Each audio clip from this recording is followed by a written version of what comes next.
Do you know that average person loses around $10,000 per day scrolling on TikTok? Genuinely believe, I'm not exaggerating, we're going back in history when the society was divided by kings and peasants. I don't see how the income inequality problem will be solved. So a lot of people who are currently experiencing misfortune, they were fired, they couldn't start a business or couldn't find a job. I genuinely believe that things will not get better or easier. And this is not your mistake. It's just how fast the world is moving and how slow the people are adapting to these changes, right? I understand. I can empathize why so many people don't want to learn AI.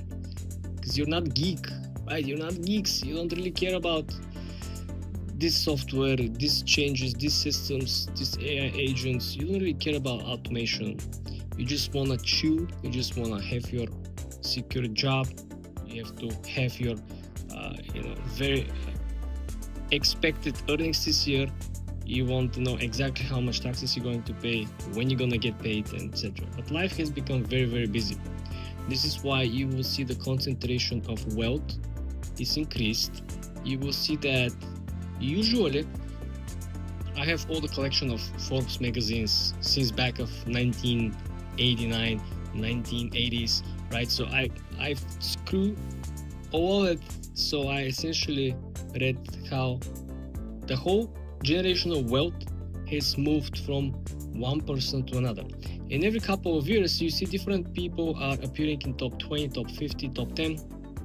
But for the last 5 years, the same people have remained on top.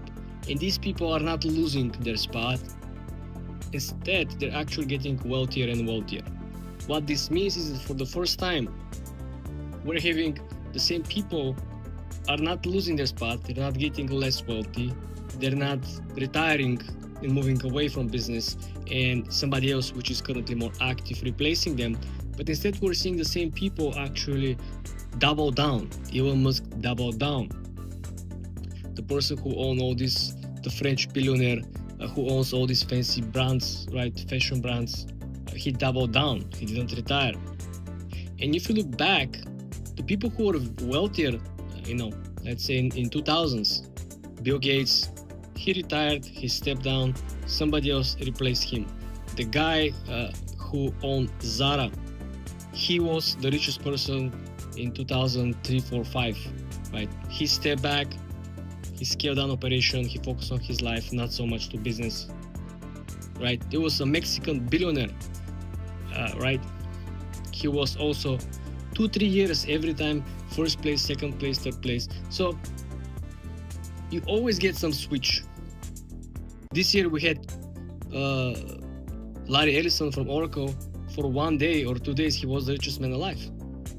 But the concentration of wealth is in direct correlation with the AI development and how the economy is more and more related towards the technology.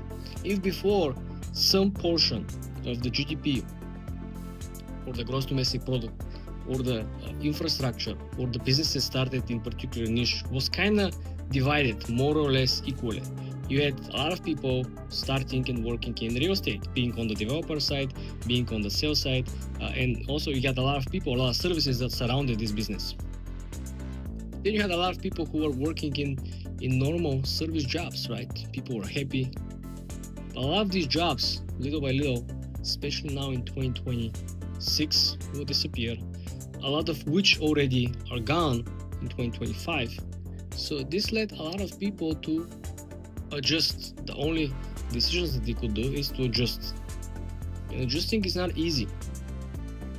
This is why, like I said, if people do not adjust, do not learn, they will be left in an old system where they were kings who had all the material possessions, all the power, they made the rules, and everyone else who didn't have all that, who didn't adjust, who didn't build his own small empire or small kingdom, or who didn't relocate elsewhere, he stayed at the same exact spot. Well, this effectively meant that the world back then was divided by kings and peasants. And if no one in this current environment, economic system, don't want to learn a new skill, like I said, I'm not judging you, not forcing you. I understand how annoying it is to move from your whatever you was doing prior to go online and start learning all the geeky stuff, all the different chatbots, all different systems, what kind of softwares. Not to mention that there is a bunch of hacks that are currently reappearing. The systems are reinforcement learning, and also the hackers are utilizing all the noobs who are just beginning to learn all these systems. So, not overhyping, not over sensationalize the situation, but if you expect things to go back, you're in a bad luck, because the corporations will like the savings on the employment side. The government will like the speed of how job is done. Everyone, usually who receives service that before was taking a couple of months to be done, now it will get very, very fast. If prior, let's say on the simple framework, let's say you buy a home and you have to change titles, and if the old model will require manual checking all the history of the property, now the AI will pull up the files and will do evaluation and will do all the necessary stuff probably in 1 hour. Like, this is the positive side, right? All the I'd say very human consuming and pretty manual work will simply be limited, which is kind of a only benefit you can think of. Question is, will the life become cheaper or more expensive if we exclude the actual inflation, money printer, and so if you just focus on the AI automation? This is what a lot of people are talking about, universal basic income. But when you think about it, right, if you start with certain amount, 20,000, 30,000, 40,000, people will want more. And every single year they want more. It's almost like these pensions that people receive in Europe, where for every holiday you get a bump on your pension. Like, you have Thanksgiving, you have what was it? I forgot what was celebrations in Europe, but for Christmas they got bump. You got additional money on top of your normal monthly allowance from your retirement. And this particular system is designed to adjust on an annual basis with the rate of inflation. It's called the Swiss rule. So I don't really see the solution over here unless everyone gets at least on a basic operational level knowledgeable to use AI, and then the life kind of can keep moving forward in the same system. Because I still see people, during the week waiting on the ATMs to deposit their pay, right? It's crazy. People still wait on the ATMs. Like, you don't really get paid with the checks, so you can take a picture and deposit your money. It's really outdated systematically. A lot of things have taught a lot of people to live in the same way for a very long period of time. No one has, in fact, taught them that things could be done differently.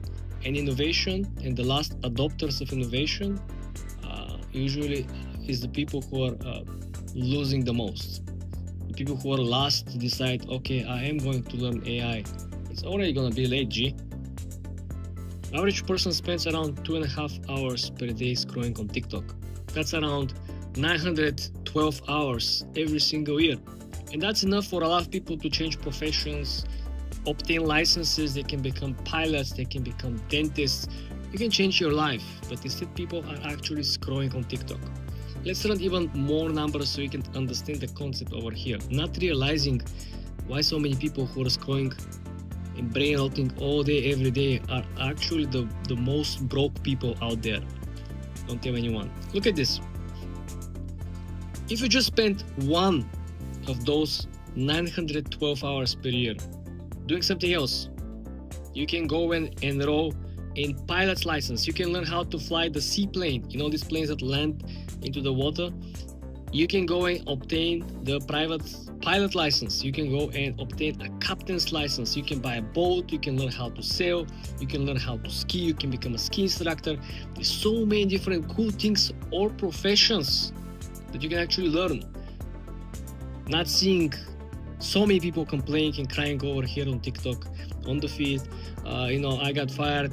I submitted so many applications. No one is hiring me because people applying for the same fucking job. Guys, you have to look someplace else. Obviously, this position, this job, this industry is finished. AI has taken over. Second point over here. This is just 1 year. What if we go and multiply the same exact years for, let's say, the period of 5 years? You can definitely become a lawyer in 5 years instead of spending time scrolling. Not to mention that there's some people who claim that in California you can actually become a lawyer without going to school. Someone said that. Don't quote me on this. But the main concept is that people learning the basics. A lot of people before just go home, go on Netflix, Disney, whatever, used to watch particular shows, series, go to sleep, and rinse and repeat. Now a lot of people work all day, they go home, scroll on TikTok for like 2-3 hours. Maybe while they're making the meal, during eating the meal, probably even after the meal, they keep scrolling and they spend a lot of time for entertainment, which I understand. Sure, anyone from time to time needs to spend some time, watching some crazy nonsense, bullshit content. But a lot of people spending the full time online doing this. And here is the $10,000 example in which we started with. This is not coming from thin air. We're not coming up with numbers over here. We're not only losing the $10,000 a day. Effectively, it's $348,000 over a decade. And that's maybe half house, maybe down payment plus some other if you live in more expensive area, or maybe you can buy a full house if you live in an area where houses are not so expensive. And just think about it. Some people are losing more money at home scrolling than they earned throughout the day on their day job. Look at this. That's, if you break down by day, you effectively could be losing around $95, which, depending on the person, how many hours, some people spend more than 2.5 hours. The calculations were based on 2.5 hours, which is based on study. So if you spend more time, you actually lose more money. If you spend less time, you lose less money, which again, kind of makes sense. And this is why probably Gary Vee is pushing so many people who are already on TikTok just to go out there and start, this tele-shopping business, full-time live shopping services, which honestly I don't support. But if you spend your time on TikTok anyway, you might as well make some money out of it, right? At least you're gonna reduce your losses over here just by judging time spent. Again, it sounds crazy, but the opportunity cost, which is doing TikTok versus anything else, is compounding. Think about a friend or someone who you followed online, or some of your colleagues who started a business after the virus situation. This is like 5 years ago, 6 years ago. So this time spent, you not taking action versus the person that who took action, who started a business, or who changed careers, or who become something that they weren't prior the virus situation. It's the opportunity cost, and the opportunity cost is much higher than the cost of taking risks. The cost of, people usually said you have some savings, right? The right thing is to protect them and not taking risk, or be very careful, because this way you're not going to lose money. Not saying that doing nothing with your money, just being in the bank, you still lose money effectively. So this is something that you should think about. Inaction, it's also in most cases wrong decision. This is why it's so complicated. People usually pretend to be the binary choice between two options, one of which always gonna be the right one, and the other one always gonna be the wrong one. And that's completely wrong. There's so many different options, and one of these options might fit more towards your final goal, and the other one might fit more towards something else. Let's say you want to become, let's say you want to become rich. That's why you go to study economics or business or finance. That looks like a right decision, right? But then halfway through you realize I can become rich by doing something else which I like more. So the first decision that appeared on the surface to be the right one and will be the one that will get you to the end goal was not the one that you actually end up taking. And this is something that a lot of people do not understand. There are many ways that you can get things in the right way, and you can screw your path to success in many different ways. How many people have essentially ruined their careers by just making the wrong turn? Trying to, let's say you're a singer or you're an actor and you decide to launch clothing brand or some bullshit product where people saw that like bad quality, bad reviews, no one liked it. You essentially ruin everything that you have built previously. Similar case with a lot of people who launched their crypto fake scam projects. They build up their career on something, right? Whatever, they got popular because they did like good analysis or predictions about the markets, people trusted them, and they essentially capitalized on it.